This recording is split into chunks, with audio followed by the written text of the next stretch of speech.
नमस्कार, स्वागत है आपका आपकी खबर में। आज हम एक ऐसे विषय पर चर्चा करने जा रहे हैं जो भारत के समस्त हिंदू जनमानस के लिए बहुत महत्व का विषय है। आपसे बताएं कि देश की आज़ादी के बाद 1947 में जब संविधान सभा बनी तो उसमें नेहरू जी काफी मुखर दिखाई पड़े और नेहरू जी ने एक बिल लाने का प्रयास किया जिसका नाम था हिंदू कोड बिल।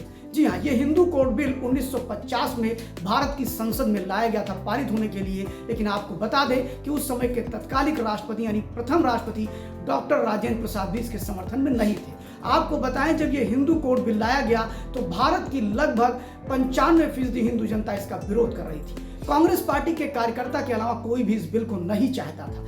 आपको बताएं कि नेहरू ने जब इस बिल को लाने का प्रयास किया तो उनका सिर्फ इतना कहना था कि हिंदू समाज की एकता के लिए हम ये बिल लेकर के आ रहे हैं। उनका अपना तर्क था कि चूंकि मैं हिंदू समाज से आता हूं तो इसलिए हिंदुओं को लेकर के किसी भी बड़े परिवर्तन हम संविधान में कर सकते हैं। फिलहाल वहीं पर राष्ट्रपति राजेंद्र प्रसाद जी का इससे मत भिन्नता थी। उनका ये मानना था कि अगर ये बिल संसद में आता है और पारित होता है तो उससे हिंदू समाज में काफी कुरीतियां व्याप्त होंगी। उनका मानना था कि हिंदू समाज में वह कुरीतियां जो हैं उसके आगे हम लेकर के बात करेंगे। उनका मानना था कि जब 1950 में जब अगर ये बिल पारित होता है तो हिंदू समाज विघटन की ओर जाएगा। उसके कई कारण हैं जिस पर हम सिलसिलेवार बातचीत करते हैं। बता देते हैं आपको कि हिंदू समाज में अलग अलग रीतियां हैं, यानी कबीर ने भी कहा है कोस कोस पर पानी बदले 3 कोस पर बानी।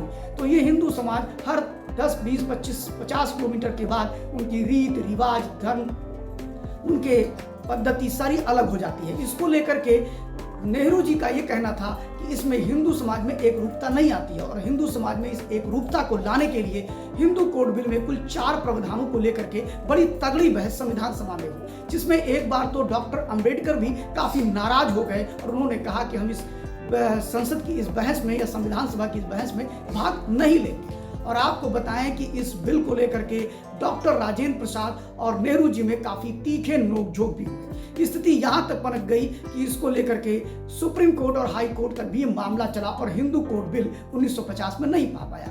हिंदू कोड बिल की अगर हम बात करें तो उसका पहला मामला था जो दत्तक पुत्र है उसके पालन पोषण और भरण का मामला, जो हिंदू कोड बिल का प्रथम भाग था, जिसको लेकर के माना जाता था कि पहले जो संयुक्त परिवार था अगर उसमें मान लीजिए कि कोई व्यक्ति मर जाता है तो उसके बच्चे का पालन पोषण करने के लिए कोई भी उत्तरदायी नहीं था। होता था तो होता था, नहीं होता था तो नहीं होता था। उसके लिए कोई कानूनन अपराध नहीं था कि जिससे आप उनका पालन पोषण करा सकें। वहीं पर दूसरा बिल था उनका हिंदू अल्पसंख्यकों की सुरक्षा और संरक्षण। ऐसे बहुत से छोटी छोटी जातियां थीं जिनके संरक्षण की भी चर्चा इसमें की गई और उन्हें हिंदू माना गया। वहीं दूसरी तरफ तीसरा मुद्दा जो था वह उत्तराधिकार का मुद्दा था। आपको बताएं कि आज अगर आपकी संपत्ति हो और यदि आपकी मृत्यु होती है तो आपका पुत्र, आपकी पुत्री, आपकी पत्नी उससे उत्तराधिकारी हो सकते हैं, लेकिन पहले ऐसा नहीं था। आपको बताएं कि पूरे देश में पहले जो उत्तराधिकार का मामला था, जो संयुक्त परिवार होता था, जो उस परिवार को लीड करने की क्षमता रखता था वही उसका उत्तराधिकारी बन जाता था।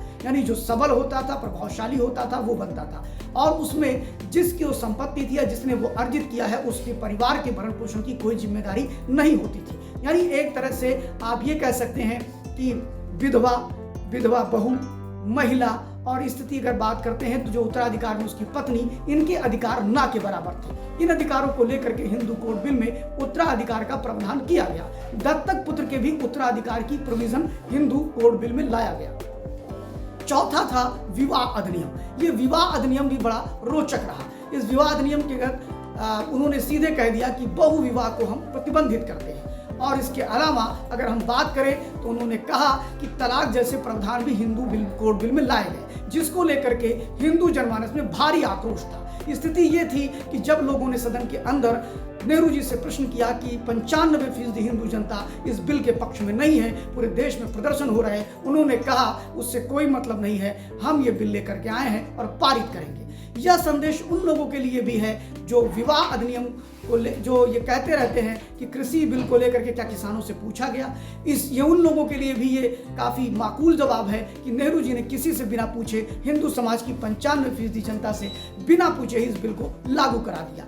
आपको बताएं कि हिंदू समाज के लोगों की आपत्ति इसलिए थी कि जहां एक तरफ हिंदुओं को आपने बहुविवाह की प्रथा को रोकने का काम किया, अच्छा काम था, बुरा काम नहीं था, वहीं आपने इस देश में ईसाइयों और इस्लामिक को दो तरह के कानून अपनाने की पूरी छूट दी। एक तरफ वो संविधान से उज्ज्वला गैस भी ले सकते हैं, राशन भी ले सकते हैं, संविधान के अनुसार वो सारे काम कर सकते हैं, लेकिन जब उनके व्यक्तिगत धर्म की बात आएगी तो शरिया लॉ के अनुसार ही काम करेंगे। आज भी उनके यहाँ हलाला, मुद्दा विवाह जैसी प्रथाएं चालू हैं। आज भी वो बहु विवाह का उनके यहाँ प्रोसेस पूरा चालू है। इन्हीं सब को लेकर के वहाँ आपत्तियां थी। आपको बता दें कि इस हिंदू कोड बिल को लेकर के भारी आक्रोश हिंदू समाज में था। फिलहाल हिंदू कोड बिल नेहरू जी ने पूरी प्रेस्टीज इशू लगा दिया और 1956 में इसको पारित करा दिया। आज हिंदू बिल के थ्रू ही आज हम तलाक में जाते हैं, आज विवाह विच्छेदन करते हैं, कंपनसेशन देते हैं और उत्तराधिकार का पूरा कानून पाते हैं। उस समय यह कहा गया था कि इससे संयुक्त परिवार का विघटन होगा। फिलहाल उसके लक्षण दिखाई पड़ने लगे हैं। आज देश के अंदर ऐसी एनजीओ काम करने लगी हैं जो संयुक्त परिवार के लिए गुहार लगा रही है। फिलहाल इस बिल के जहां एक तरफ नेगेटिव अप्रोच थोड़े हैं, वहीं पर पॉजिटिव अप्रोच काफी ज्यादा है। इसलिए एक परिप्रेक्ष्य में इसको नहीं देखा जा सकता है। धन्यवाद। ऐसे ही अनेक मुद्दों के साथ हमारे साथ जुड़े रहिए, देखते रहिए आपकी खबर। लाइक करिए, सब्सक्राइब करिए, बेल आइकन दबाना मत भूलिए।